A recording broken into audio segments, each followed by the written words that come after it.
Good morning, students. I am Shivkumar MN, Assistant Professor, Government First Grade College and PG Center, Shankar Narayana. Welcome to 55th session of the subject Financial Management in 5th semester of BCom program of Mangalore University.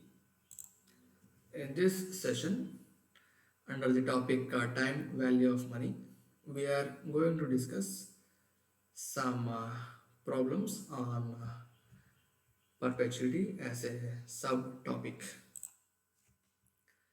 A recap of previous class. In the last class, we understand the concept of perpetuity. ನಾವು last ಕ್ಲಾಸಲ್ಲಿ concept of ಪರ್ಪೆಚುಟಿನ ಅರ್ಥ ಮಾಡ್ಕೊಟ್ಟಿದ್ದೀವಿ. ಪರಿಕಲ್ಪನೆ ಪರ್ಪೆಚುಟಿ ಅಂತಂದರೆ ಏನು, ಯಾವ ಯಾವ ಕೇಸ್ಗಳಲ್ಲಿ ಪರ್ಪೆಚುಟಿ apply ಆಗುತ್ತೆ ಅಂತ. In this session, we are going to concentrate on the problems on perpetuity. Session outcomes. After the completion of this session, students must be in a condition to solve the problems relating to perpetuity. ಈ ಒಂದು session ಮುಗಿದ ತಕ್ಷಣ ನೀವೆಲ್ಲರೂ ಯಾವ condition ಇರಬೇಕಂತಂದರೆ ಪರ್ಪೆಚುಟಿಗೆ ಸಂಬಂಧಪಟ್ಟ ಪ್ರಾಬ್ಲಮ್ಗಳನ್ನ solve ಮಾಡುವಂತಹ ಒಂದು ಕಂಡೀಷನಲ್ಲಿ ನೀವೆಲ್ಲರೂ ಇರಬೇಕು. ಫಸ್ಟ್ ಪ್ರಾಬ್ಲಮ್ ಅನ್ನು ನೋಡೋಣ. A fund is proposed to give a medal, that is a gold medal, for the first rank holder in examination. The value of the gold medal is estimated to be rupees 15,000 each year. Assuming interest rate at 10%, calculate the size of the fund. So, ಇದು question.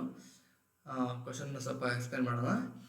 A fund is propose to give a gold medal. ಒಂದು ಫಂಡನ್ನು create ಮಾಡ್ತಾ ಇದ್ದಾರೆ. ಏನಕ್ಕೆ ಅಂತಂದರೆ gold ಮೆಡಲನ್ನು ಕೊಡಲಿಕ್ಕೆ. ಯಾರಿಗೆ? For the first rank holder. ಯಾರು ಫಸ್ಟ್ ರ್ಯಾಂಕನ್ನು ಪಡ್ಕೋತಾರೆ ಅವರಿಗೆ ಒಂದು ಗೋಲ್ಡ್ ಮೆಡಲನ್ನು ಕೊಡುವಂಥ ಪ್ರಪೋಸಲ್ ಇದೆ. ಇನ್ ಎಕ್ಸಾಮಿನೇಷನಲ್ಲಿ ಫಸ್ಟ್ ರ್ಯಾಂಕ್ ಬಂದವರಿಗೆ. The value of the gold medal is estimated to be rupees 15,000 each year. ಆ ಗೋಲ್ಡ್ ಮೆಡಲ್ನ ವ್ಯಾಲ್ಯೂ ಎಷ್ಟಿದೆ ಅಂತಂದರೆ 15,000 ಪ್ರತಿ ವರ್ಷ. ಆ ಒಂದು ಮೆಡಲ್ನ ಎಕ್ಸಾಮಿನೇಷನಲ್ಲಿ ಫಸ್ಟ್ ರ್ಯಾಂಕ್ ಬಂದವರಿಗೆ ಪ್ರತಿ ವರ್ಷ ಕೊಡಬೇಕಂತ ಇದ್ದಾರೆ.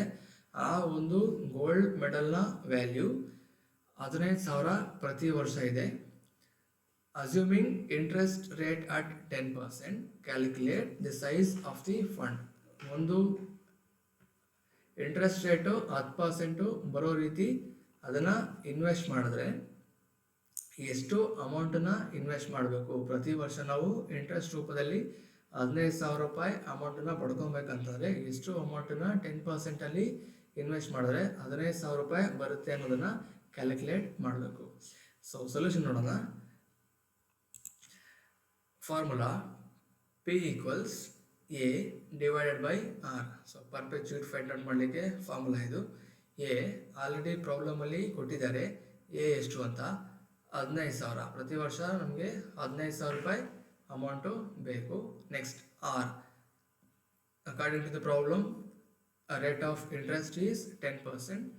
ಸೊ ಈ ಪ್ರಾಬ್ಲಮಲ್ಲಿ 0.1 ಹಾಕಿದ್ದೀವಿ ಅಂತಂದರೆ ಡೆಸಿಮಲ್ ರೂಪದಲ್ಲಿ ಡೆಸಿಮಲ್ ಫಾರ್ಮಲ್ಲಿ 10 divided by 100 will become 0.1. Simplify ಮಾಡಿದಾಗ 15,000 divided by 0.1 it will become rupees 1,50,000. ಅಂತಂದರೆ ನೀವು 1,50,000 ರೂಪಾಯಿನ 10% ರೇಟಲ್ಲಿ ಇನ್ವೆಸ್ಟ್ ಮಾಡಿದ್ರೆ ಅದು ಪ್ರತಿ ವರ್ಷ 15,000 ರೂಪಾಯಿ ಇಂಟ್ರೆಸ್ಟ್ ರೂಪದಲ್ಲಿ ಈಲ್ಡ್ ಆಗುತ್ತೆ. ಅದನ್ನು ನೀವು ಎಕ್ಸಾಮಿನೇಷನಲ್ಲಿ ಫಸ್ಟ್ ರ್ಯಾಂಕ್ ಬರೋ ಮಕ್ಕಳಿಗೆ ಗೋಲ್ಡ್ ಮೆಡಲ್ ಕೊಡಲಿಕ್ಕೆ ಏನು ಫಂಡನ್ನು ಪ್ರಪೋಸ್ ಮಾಡ್ತಾ ಇದ್ದೀರಾ ಅದಕ್ಕೆ ಯೂಸ್ ಮಾಡ್ಕೊಬೋದು. Let's move on to the next problem ನೋಡೋಣ ಈಗ. A teachers association collects ₹100 has annual membership. It wants to offer one-time payment in the form of life membership fees. Considering a rate of interest to be 8%, calculate what should be the life membership fees? ಒಂದು teachers association ಒಂದು ಸಂಘ ಮಾಡಿಕೊಂಡಿದೆ, ಅದಕ್ಕೆ ಅದು ಪ್ರತಿ ವರ್ಷ 100 ರೂಪಾಯಿನ collect ಮಾಡುತ್ತೆ. It collects ₹100 as annual membership. It wants to offer one time payment in the form of life membership fees. ಪ್ರತಿ ವರ್ಷ 100 ರೂಪಾಯಿ ರೀತಿ ಕಲೆಕ್ಟ್ ಮಾಡಲಿಕ್ಕೆ ಬದಲು ಒಂದು ಅಮೌಂಟನ್ನು ಕಲೆಕ್ಟ್ ಮಾಡಿ, ಲೈಫ್ ಮೆಂಬರ್ಶಿಪ್ ಫೀಸನ್ನು ಕಲೆಕ್ಟ್ ಮಾಡಿ, ಅದು ಪ್ರತಿ ವರ್ಷ 100 ರೂಪಾಯಿ ಇಂಟ್ರೆಸ್ಟನ್ನ ಈಲ್ಡ್ ಮಾಡೋ ರೀತಿ ಒಂದು ಐಡಿಯಾನ ಪ್ರಪೋಸ್ ಮಾಡ್ತಾ ಇದೆ. At the rate of interest of 8% ರೇಟಲ್ಲಿ ಐಡಿಯಾದಲ್ಲಿ ಅದು ಕಲೆಕ್ಟ್ ಮಾಡ್ತಾ ಇದೆ. ಹಾಗಾದರೆ ಎಷ್ಟು ಅಮೌಂಟನ್ನು ಕಲೆಕ್ಟ್ ಮಾಡಿದ್ರೆ ಅದು ಪ್ರತಿ ವರ್ಷ 8% ರೀತಿಯಲ್ಲಿ 100 ರೂಪಾಯಿ ಈಲ್ಡ್ ಆಗುತ್ತೆ ಇಂಟ್ರೆಸ್ಟ್ ರೂಪದಲ್ಲಿ ಅನ್ನೋದನ್ನು ಕ್ಯಾಲ್ಕುಲೇಟ್ ಮಾಡಬೇಕು. Solution: this is a note, as the life membership fees is payable at the beginning of every year. It is a case of perpetuity due. ಯಾವಾಗಲೂ ಕೂಡ ಮೆಂಬರ್ಶಿಪ್ ಫೀಸನ್ನ ವರ್ಷದ ಕೊನೆಯಲ್ಲಿ ಕೊಡಲ್ಲ, ಅದನ್ನು ವರ್ಷದ ಪ್ರಾರಂಭದಲ್ಲೇ ಕೊಡೋದ್ರಿಂದ ಇದು ಪರ್ಪೆಚುಟಿ ಡ್ಯೂನ ಸಿಚುಯೇಷನ್ ಆಗಿರುತ್ತೆ. As the life membership fees is payable at the beginning of every year, it is a case of perpetuity due. Perpetuity immediate ಇದ್ದಾಗ ಫಾರ್ಮುಲಾ P = A/R ಮಾತ್ರ ಆಗಿರುತ್ತೆ. ಪರ್ಪೆಚುಟಿ ಡ್ಯೂ ಆಗಿರೋದ್ರಿಂದ ನಾಮಿನೇಟರ್ ಎಗೆ 1+R ಅನ್ನು ಆ್ಯಡ್ ಮಾಡಬೇಕು. So the formula will be P = A × 1+R / R. So ಅದನ್ನು simplify ಮಾಡೋದಾದರೆ A